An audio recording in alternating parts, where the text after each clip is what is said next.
할렐루야! 우리 주 예수님 부활하셨습니다. 함께 찬송합니다. 찬송가 167장입니다. 찬송가 167장입니다. 즐겁도다 이날 세세에 할 말 사망 권세 깨고 하늘이 열려 죽은 자가 다시 살아나와서 생명의 주 예수 찬송하도다. 즐겁도다 이날 세세에 할 말 사망 권세 깨고 승리하셨네. 부활하신 주님 나타나시니 천지 만물 모두 새 옷 입었네. 꽃은 만발하고 잎이 우거져 승리하신 주를 찬송하도다. 즐겁도다 이날 세세에 할 말 사망 권세 깨고 승리하셨네. 생명의 주 예수 죽음 이기고 무덤 문을 열고 살아나셨네. 주의 말씀대로 이루어져서 사흘 만에 다시 살아나셨네. 즐겁도다 이날 세세에 할 말 사망 권세 깨고 승리하셨네. 아멘. 아멘. 기도하시겠습니다. 사망 권세를 깨트리시고 부활 승리하신 우리 주 예수님, 그 놀라우신 주님의 십자가 은혜, 부활의 능력 의지하며 오늘도 우리 아버지 하나님 앞에 엎드립니다. 주님, 말씀하여 주시옵소서. 우리 구주 예수 그리스도의 이름으로 기도드립니다. 아멘. 하나님 말씀 마가복음 16장 1절에서 8절 말씀입니다. 마가복음 16장 1절에서 8절 말씀입니다. 신약 성경 85면에 있습니다. 새 번역으로 읽습니다. 16장 1절부터 읽습니다. 안식일이 지났을 때에 막달라 마리아와 야고보의 어머니 마리아와 살로메는 가서 예수께 발라드리려고 향료를 샀다. 그래서 이레의 첫날 새벽 해가 막 돋은 때에 무덤으로 갔다. 그들은 누가 우리를 위하여 그 돌을 무덤 어귀에서 굴려내 주겠는가 하고 서로 말하였다. 그런데 눈을 들어서 보니 그 돌덩이는 이미 굴러져 있었다. 그 돌은 엄청나게 컸다. 그 여자들은 무덤 안으로 들어가서 웬 젊은 남자가 흰 옷을 입고 오른쪽에 앉아있는 것을 보고 몹시 놀랐다.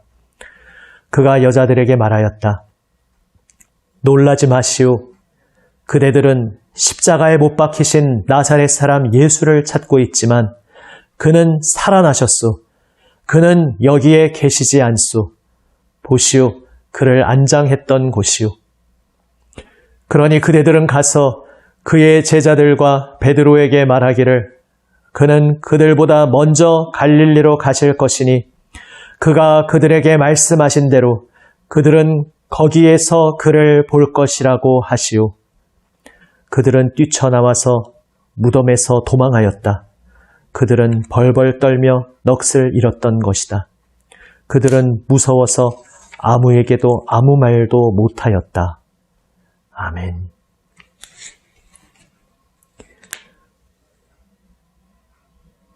오늘 본문까지만 읽으면 부활의 현장 빈무덤을 목격한 여인들이 두려움으로 너무나 무서워서 너무나 놀라서 아무에게도 아무 말도 하지 못하였다. 이렇게 끝맺고 있습니다.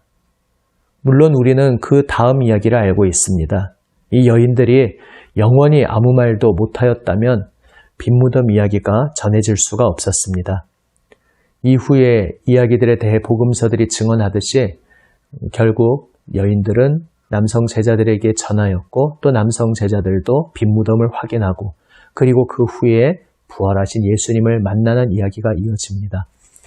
그런데 오늘까지 본문을 보면 아직 빈무덤은 보았으나 그리고 그곳에서 기다리고 있던 한 사람, 바로 하나님의 사자입니다. 그 하나님의 사자의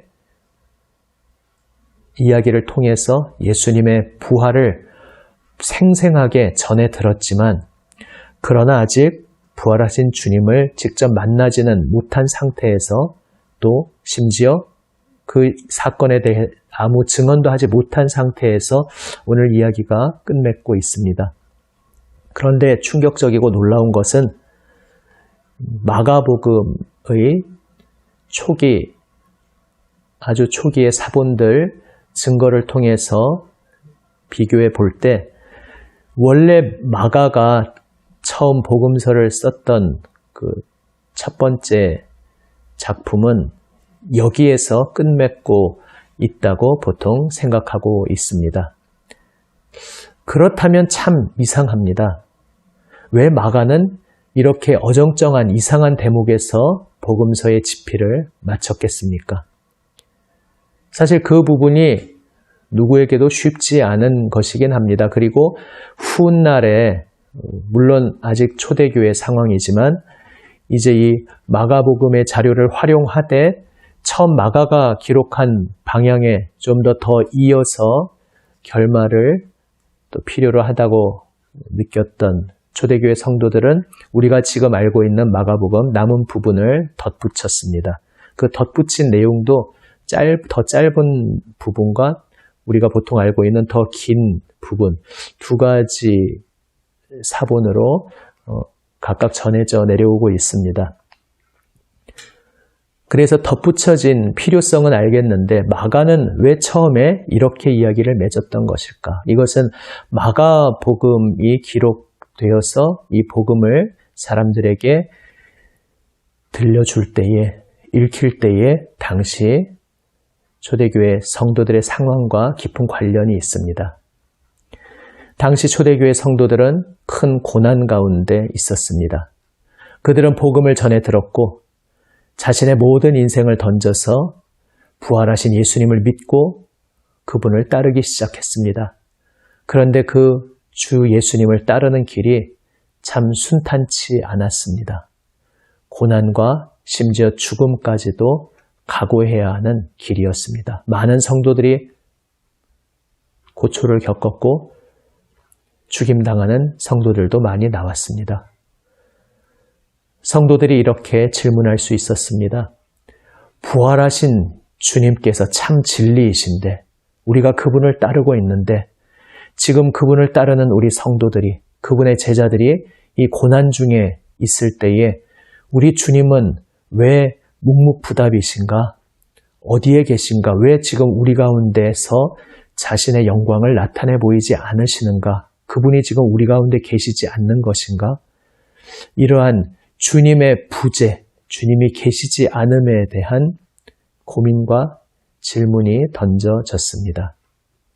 그리고 마가는 예수님의 그 복음서를 기록하는 데 있어서 그 주제, 예수님의 부재하심, 지금 내 삶의 현장에서 예수님을 직접 만질 수 없고 느낄 수 없고 볼 수 없는 그러한 상황, 그 속에서 고난을 통과해야 하는 그 상황에 처한 성도들에게 이 복음서를 기록했습니다.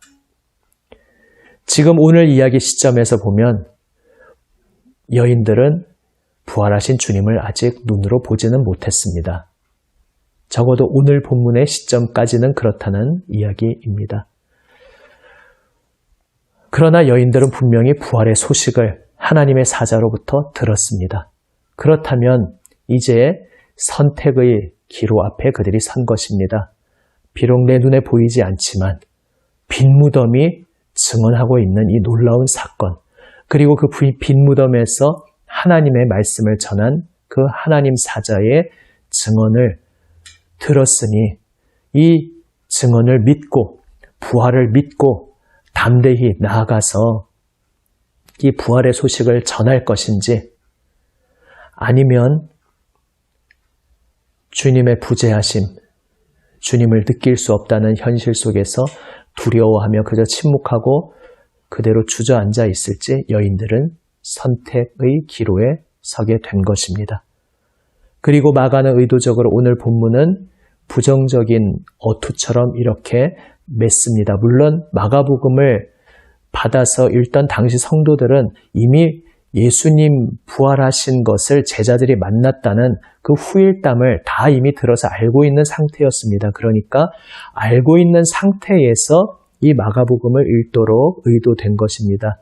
이미 부활의 뒷이야기를 다 알고 있는데, 그러나 마가복음 여기까지 끝맺으면서 바로 마가복음을 받아들어 읽고 있는 성도들에게 마가는 주님의 음성을 전해주고 있는 것입니다.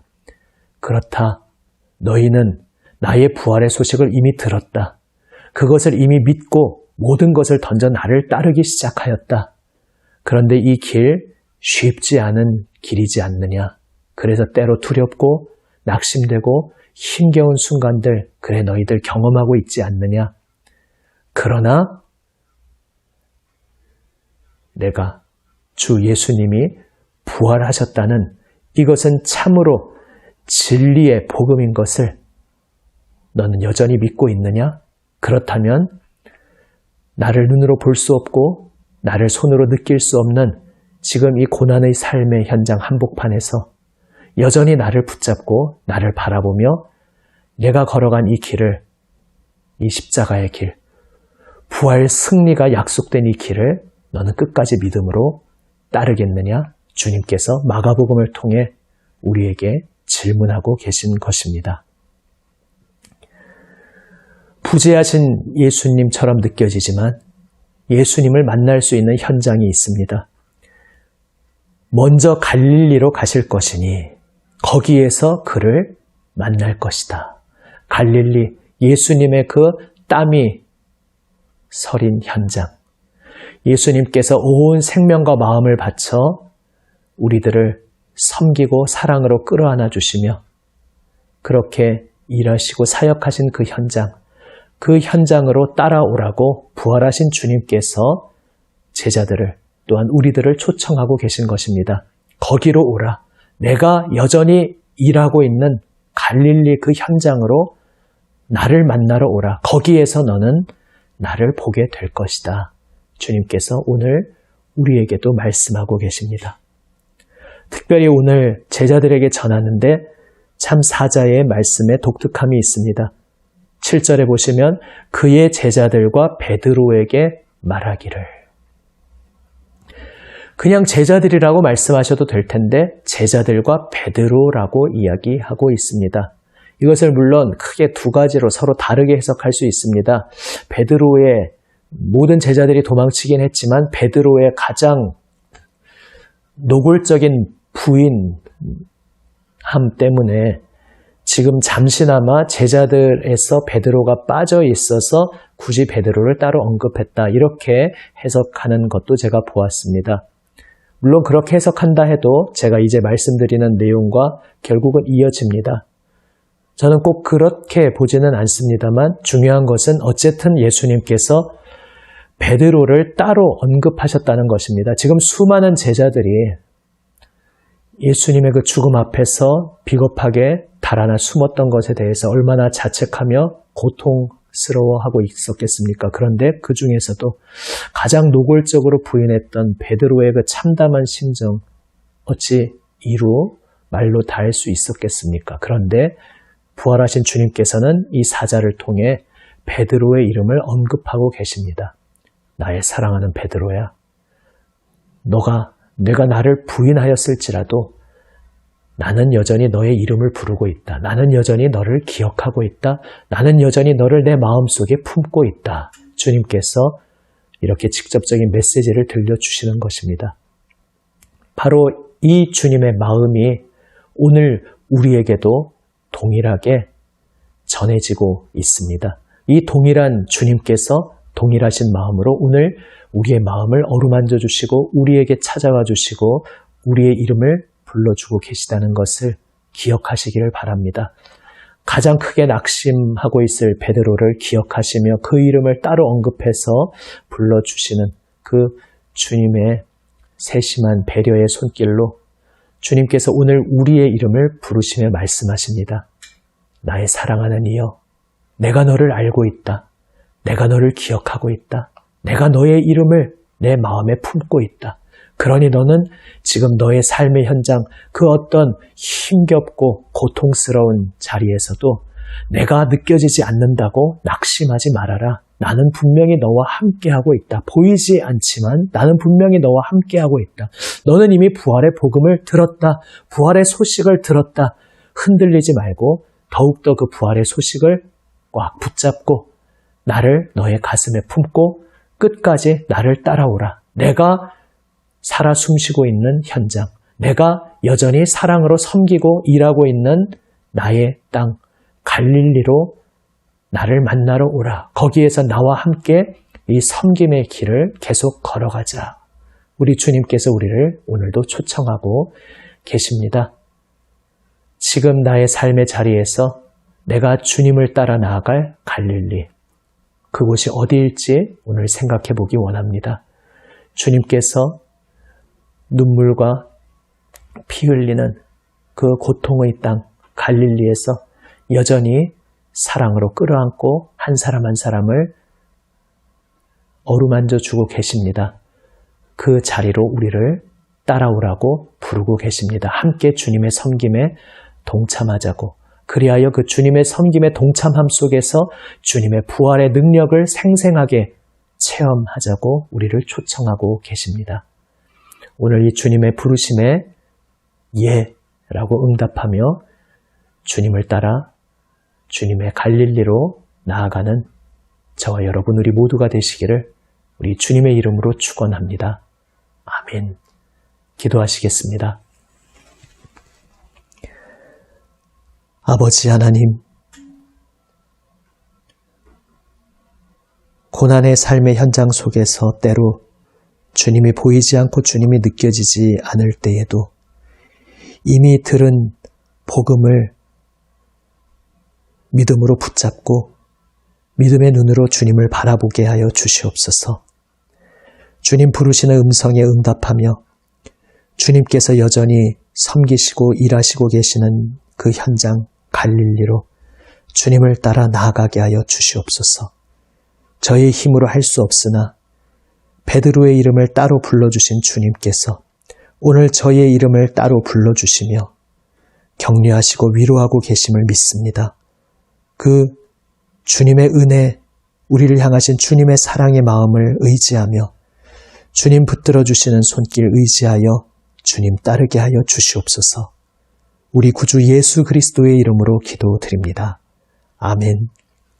하늘에 계신 우리 아버지, 아버지의 이름을 거룩하게 하시며 아버지의 나라가 오게 하시며 아버지의 뜻이 하늘에서와 같이 땅에서도 이루어지게 하소서.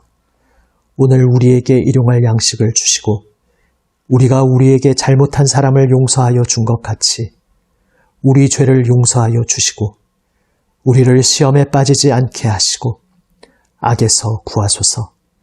나라와 권능과 영광이 영원히 아버지의 것입니다. 아멘. 오늘 우리에게 주시는 말씀 붙잡고 기도로 응답하며 나아갑니다. 월요일 우리 주님의 몸된 교회들을 위해서는 또 우리 남인천 교회를 위해서는 성도들의 교제를 위해서 특별히 집중 기도하는 날입니다. 대표적으로 구역 모임이 있겠습니다. 특별히 지금 직접 얼굴 보고 교제하지 못하는 이 시간들 속에서 더욱더 성도들의 영적인 교제가 계속해서 이어지고 전화나 문자상으로라도 계속해서 서로 격려할 수 있도록 성도의 교제를 위해서 함께 기도합니다. 또한 세계를 위해서는 우리 이웃 지역 사회를 위해서 월요일에 특별히 집중 기도합니다. 이 코로나 시국 맞아서 특별히 더욱더 그 주제로 함께 우리의 사랑하는 이들을 위해 기도하며 나아갑니다. 우리가 가지고 온 모든 기도의 제목 주님께 아뢰을 때에 우리의 이름을 부르시는 주님께서 우리의 기도를 들으시고 우리의 모든 삶의 현장에서 우리를 인도하여 주실 줄 믿습니다. 함께 기도하시겠습니다.